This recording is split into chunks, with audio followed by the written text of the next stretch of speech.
बच्चे बड़े हुए तो माँ की ज़रूरत ख़त्म हो गई। बच्चों के घर बस गए तो माँ बेघर हो गई। यह कहानी है उन बुज़ुर्ग माता पिता की जिन्हें उनके बच्चों ने ठुकराया है। पर कहते हैं ना, डूबते को तिनके का सहारा ज़रूर मिलता है। इन बुज़ुर्गों का भी सहारा बनी आश्रय सेवा समिति। नैनीताल ज़िले के हल्द्वानी में स्थित आश्रय सेवा समिति वर्ष 2016 से निरंतर अपने कर्तव्यों का निर्वहन करते हुए बुजुर्गों की सेवा में कार्यरत है। आश्रम में वर्तमान समय में लगभग 30 बुजुर्ग माता पिता आश्रित हैं। नमस्कार, मेरा नाम प्रकाश डिमरी है। मैं संस्थापक आश्रय सेवा समिति वृद्धाश्रम परिवार, जो हमने आज से लगभग 6 वर्ष पूर्व अक्टूबर 2015 में स्टार्ट करने की कोशिश की थी।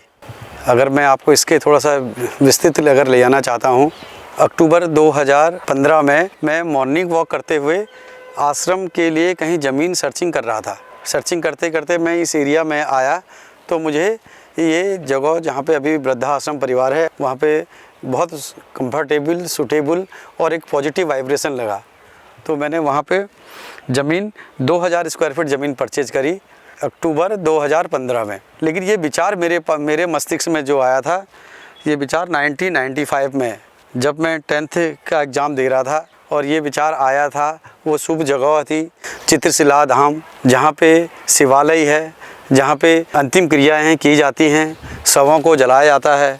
वहाँ पर मेरे मस्तिष्क में विचार आया था कि भविष्य में कभी अगर कुछ ऐसा अपना घर बनाना है या कुछ ऐसी प्लानिंग होती है तो अपने लिए एक वृद्धाश्रम की नींव रखी जाएगी। धीरे धीरे वो चीज़ ओझल होते गई। जो हमारा पहले का सपना था 95 का, हमने उसको साकार करने के लिए तो वहाँ पे हमने एक वृद्धाश्रम की नींव इस विचार से रखी, जिसको अपना पर्सनल ना दे करके एक सामूहिक घर बना दिया, जिसको वृद्धाश्रम नाम दिया गया। फिर हमने कुछ लोगों से जानकारी जुटाई और एक एनजीओ का गठन किया।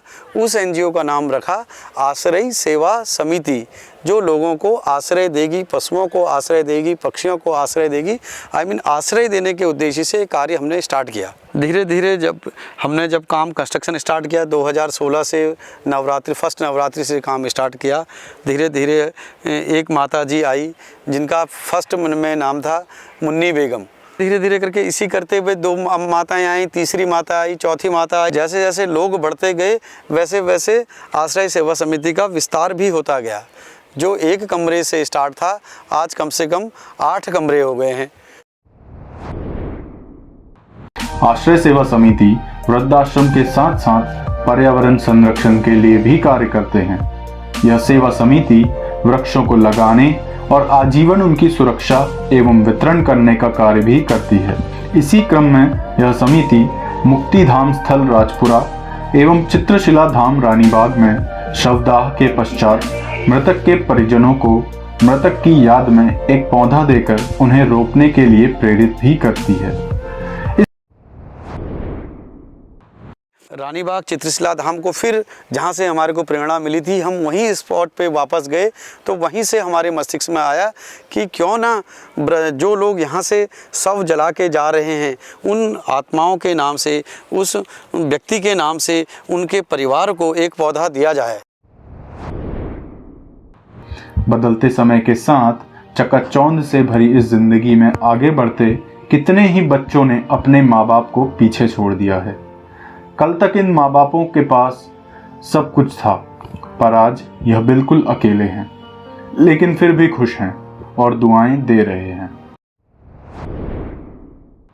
नमस्कार, मेरा नाम चमन लोनी है। मैं उत्तराखंड ताकुला का रहने वाला हूँ। मैं यहाँ पर 5-6 महीने से काम कर रहा हूँ और मैं यहाँ पर कुकिंग का काम करता हूँ, खाना बनाता हूँ सब वृद्धों के लिए। यहाँ पे सबकी सेवा करता हूँ, वृद्धों लोगों की। सो खाना खिलाना, वृद्धों को खाना बना के खिलाना, चाय पिलाना, पानी वानी देना और यहाँ के सारा काम करना, स्टाफ के साथ सारे परिवार जैसा रहना यहाँ पे और सबकी सेवा पानी करना।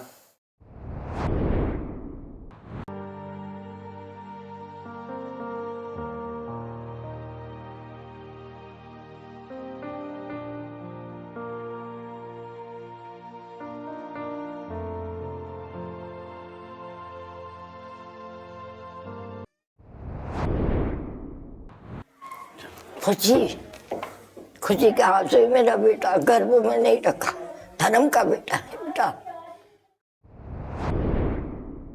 और बहुत बुरी हालत से यहाँ आई थी और इन लोगों ने मेरे को मेरी बहुत मेहनत करी, मेरा आँख भी बनवाया, मेरा इलाज भी कर चल लिया और मेरा रहना सहना बहुत अच्छा हो गया। और ये आश्रम का सदा सदा सुखी रहो, सदा सदा बनी रहो। और जिन बेटा ने मेरे को इतनी मरी को जिंदा बनाया, उसका भरी परी परिवार, उसका बाल बच्चे कंच मंच बाल गोपाल सब भरी पूरी फूल की, जैसा फूल की बगीचा भरी रहते वैसे इसका भी आश्रम भरा रहो।